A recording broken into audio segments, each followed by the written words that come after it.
The will. The rain started the night Elias Crowe died. By morning I had a job. The caller didn't give his name. He only said that his uncle had been murdered. He wanted the truth and wanted it fast. And he wanted it quiet. Elias Crowe lived modestly for a man with a fortune. No wife, no children, just one living relative. A nephew named Julian Crowe. The death was ruled suspicious. No sign of forced entry. No weapon found. He was found with his face frozen in surprise. The will was scheduled to be read that afternoon. I went. Elias Crowe didn't just die. Someone placed him at his own desk and posed him there for the police. That's what the first officer said. He tried to laugh it off. He arrived dead. Like someone had delivered him to his own desk and left him there for the police. A whiskey glass sat to the right. No sign of struggle. No broken skin. The desk lamp had been turned. The curtains were closed even though it was daytime. The air smelled faintly of lemon polish, too clean for a place where a man had died. I leaned closer. Elias's eyes weren't open or shut, and no blood marks on him. Natural causes? I asked. The officer shrugged. The nephew's insisting it's murder. That was my introduction to Julian Crowe.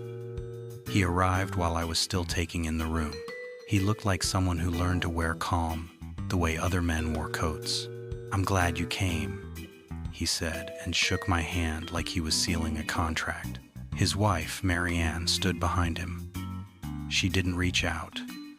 She didn't cry. She watched. She had dark hair pulled back, lips the color of dried roses, a thin gold key charm. Her eyes didn't look at Elias. She looked at the study's exits. Julian ushered me into the hall. "My uncle was careful," he said. "He never died without leaving a warning." "A warning about what?" Julian's jaw flexed. "About family." That word had thorns in it. My uncle demanded that the will was to be read immediately after his death. "The same day," I said. "That's rare. It's also deliberate." I asked the obvious question. "Why me?" Julian's gazed and said, "Because the police are looking at strangers. If it was someone close, they wouldn't want to see it." Marianne's fingers found Julian's sleeve. "Elias always liked games." "Games?" I asked. Her smile was thin. "Clues, secrets, making people chase." I glanced back into the study. Someone had cleaned the scene. And yet, one thing hadn't been cleaned enough. On the underside of Elias's blotter, barely visible, a faint smear of ink. There was a fingerprint. The police didn't see it, but I did. For a moment, I had the sensation that Elias Crowe was watching me. The reading awaited. Julian said, "Whatever happens today, to be ready." That was the second warning. The second was that his family had dressed for it. The lawyer, Mr. Dalloway, was already sweating. Not from heat, from nerves. There were only 4 of us in the conference room. Dalloway, Julian, Marianne, and myself. No concerned parties.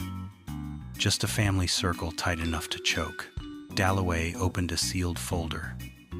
"As per Mr. Elias Crowe's instructions, this will be read today, February." He stopped, because the folder was empty. A pause stretched so long it became a sound, like a high tone you can't quite locate. "I placed it here myself," Dalloway stammered. "It was sealed. It was in my safe." Julian leaned forward. His face stayed calm. The tendon in his neck tightened like a wire. Marianne didn't look shocked. She looked, if anything, interested. Dalloway continued. "There is, however, an additional item." There was a smaller envelope. The paper was thick and cream-colored. He slid a knife under the seal. Inside was a single sheet of paper. "If you are hearing this, then someone decided my death should be tidy. Julian's eyes flicked to Marianne, then away. Dalloway continued, "They will clean what can be cleaned, and they will forget what cannot. The will you seek is not in the safe. It is in the house. The one who bought too quickly, lived proudly, and loved too little." Julian's breath caught. He recovered fast, but not fast enough for me to miss it. Dalloway read the next line. "Look where the house breathes." The lights snapped off. Not a flicker, not a blackout. Turned off. In the darkness, there was a scrape like furniture shifting. Then a click, like a latch closing. 3 seconds later, the lights returned. Dalloway blinked rapidly. What? The letter was gone. Vanished. Not on the table. Not under it. Not in Dalloway's hands. Julian stood abruptly. "Where is it?" Dalloway's face went white. I was holding it. Marianne remained seated. Perfect posture. She was listening to a sound only she could hear. I looked at the wall outlet near the baseboard. A faint scorch mark. New. I looked at the ceiling light fixture. Dust disturbed near the edge. Then I looked at Marianne's hands. Her fingertips had a smear of ash-gray residue, as if she handled something that had been burned, or something that had been heated, or come out of a hidden compartment. "Detective," Julian said, voice tight. "This is what I meant. Games. But games have rules. And this one had been designed by a dead man. Outside, as we left, I noticed a black sedan parked across the street, engine running. When I glanced toward it, I saw just enough for me to see a face. Not watching Julian, watching me. Then the car rolled away, slow as like stalking an animal. Julian didn't notice, but Marianne did. She smiled faintly, as if the world had delivered a joke. On the glass door of the law office, someone had fogged the window from the other side. A palm print, leaving a clear handprint. Too small to be Julian's. A woman's hand, and in the center of the print, traced by a fingertip, was a single letter, B. I didn't tell Julian, because I didn't know if he was the client or just another piece on the board. Julian's house sat on the cliff above the bay, like it was trying to escape the earth. A driveway too clean to belong to anyone who actually lived there. It smelled like new money and fresh paint, like no one had been allowed to leave fingerprints. "Elias helped us buy it," Julian said. "He made it possible. He said he wanted me settled." Marianne drifted through the foyer. "Where does the house breathe?" I asked. Julian frowned. "I don't know. Vents? HVAC?" The first mismatch hit me in the kitchen.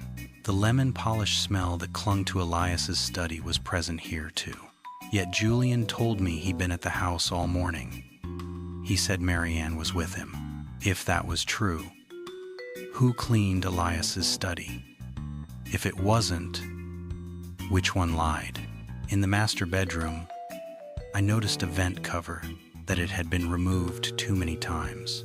In the hallway, there was a photograph of Elias standing with Julian at his graduation. There was a woman, dark hair pulled back, Marianne's style. Except the date on the photo was 6 years ago, and Julian had only met Marianne 4 years ago, according to him. "Who's that in the picture?" I asked. Julian turned and said, "Probably just someone in the crowd." A prescription bottle with no label sat on top of the nightstand. No one touched it in a while. I asked Julian, "Do you take medication?" He said no, but Marianne has migraines. The bottle was old, so I threw it away. I opened the trash under the bathroom sink. No bottle, no evidence of disposal. In Elias's study, the ink smear under the blotter was from a fountain pen. In Julian's house, I found a fountain pen there too. The nib was stained with black ink, and the cap smelled faintly of lemon polish. Elias's letter had said, "Look where the house breathes."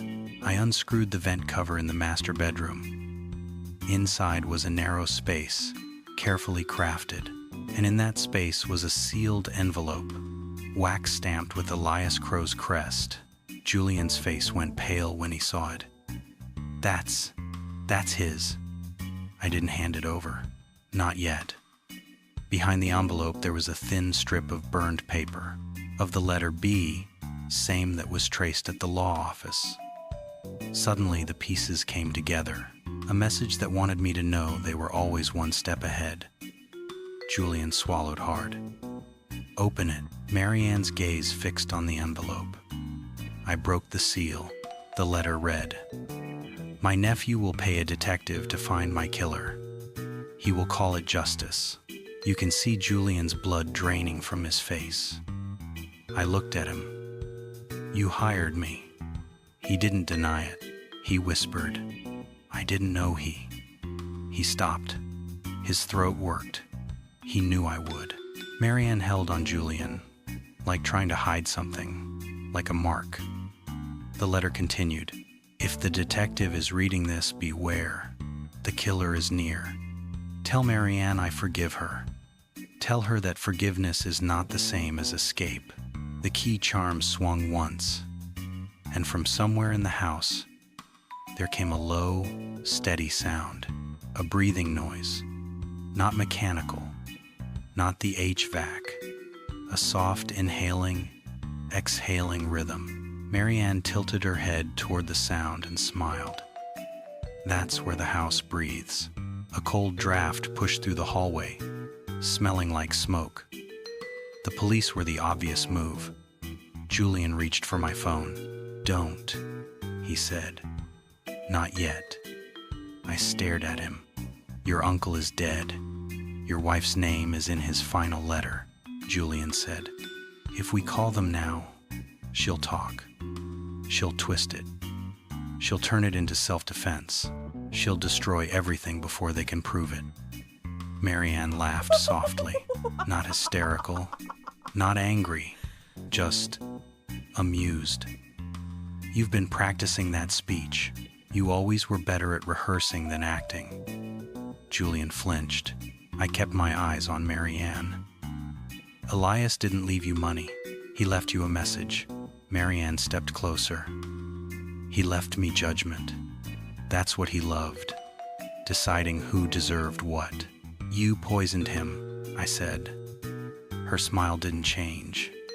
"Did I?" I showed her the fountain pen from Julian's office, the letter that disappeared in the blackout, the same lemon polish. "You've been moving evidence around like furniture." Marianne's gaze slid to the pen, then back to me. "You're clever," Julian whispered. "Marianne." She touched his cheek, tender. "I did it for us." "You didn't do it for us. For you," Julian said. "You did it for what you wanted." Marianne's eyes hardened. "I didn't marry you for crumbs, Julian." The house made that breathing sound again. Soft, steady, close. I felt it on my skin. "Where's the will?" I asked. Marianne replied, "He hid it where I could find it, because he wanted me to know. He wanted me to crawl through his little puzzle, to touch every secret part of this house." Julian's voice was shaking. "Did you take it?" Marianne said nothing. Instead, she walked down the hallway to the master bedroom vent. Her fingertips brushed the cover. Then she did something that made my blood run cold. She pressed the key charm into the vent cover. Then there was a click. An invisible panel slid back. A narrow space opened, deeper than it should have been. Inside were the missing items. The will, the letter from the lawyer's office, the small vial, and a photograph of Elias Crowe sitting at his desk, looking directly into the camera, alive and smiling. Julian in shock. "You built this?" Marianne said softly. "No, he did." Elias had made a hiding place meant to be found, a trap that required the killer to reveal themselves by wanting to win. He knew you'd take trophies. Marianne's eyes glinted. He knew me better than anyone. Julian's hands were clenched. You killed him, my uncle, and in that look was the truth. Julian hadn't hired me just to find a killer. He hired me so he wouldn't have to be the one to accuse his wife, so the truth could arrive wearing a stranger's fingerprints. What do you do now? I asked him. Julian stared at the person beside him, who suddenly looked like a stranger in his own home. Then he did something I didn't expect. He took the will and handed it to me. Marianne's eyes narrowed. Julian, she said as he turned to her, trembling. I loved you. Julian's voice rose. But I won't become like you. He took out his phone and dialed. She didn't scream. She just watched him call, as if she'd always known this moment would come. When the dispatcher answered, Julian spoke clearly, like a man forcing each word. My uncle Elias Crowe was murdered, he said. I have evidence in my house. My wife is responsible. He gave the address. Then he set the phone down on the counter. You know what's funny, detective? She said softly. You think an arrest is the ending? She stepped backward toward the hidden panel. Julian's eyes widened. Marianne, no, stop. She slipped into the space behind the wall. The panel slid shut behind her with a quiet final click. The house exhaled. The breathing sound returned, as if someone were inches away on the other side of the drywall. Julian rushed to the panel, clawed at it. Open. Open. No seam. No latch. Nothing but smooth paint. Then I heard a soft scratching sound, like fingernails dragging slowly over wood. Julian backed away, horrified. She can't be in there, she can't be. But she was. Julian's eyes were wild. She'll die in there. I looked at the wall. I looked at the house that breathed, and I understood the last line of Elias's letter. Forgiveness is not the same as escape. Marianne's final act wasn't running. It was vanishing into the very trap she admired. The sirens stopped outside. Footsteps thundered in. And as the police flooded the house, I kept my hand on the wall, feeling the faintest vibration somewhere inside the walls. Marianne Crowe was still there. I could have sworn I heard something else. Something like a laugh, muffled by wood and time. In the last cruel move of his life, Elias Crowe had built a house that could keep a secret.